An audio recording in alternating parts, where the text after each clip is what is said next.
এটা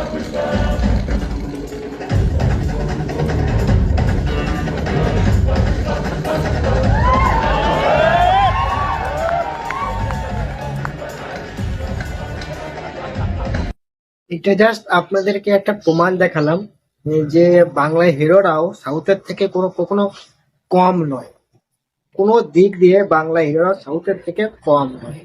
তার কারণ হচ্ছে এটাই যে জিতের এই মুভিটা এসেছিল 2016 সালে, আর এই মুভিটা পুষ্পা 2 এসেছে 2024 সালে।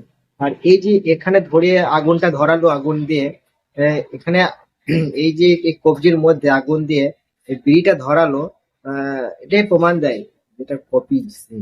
তো আমি কপি সিন এটা আমি বলছি না, কিন্তু আপনারা বিচার করুন এটা কপি কি কপি নয়। তো যাই হোক, জিৎ হচ্ছে বাংলার মধ্যে সেরা হিরো। তো সেই সেরা হিরোর যখন এরকম সিন দেখতে পাই, তখন খুব মানে বুকটা গর্বে কেঁপে উঠে।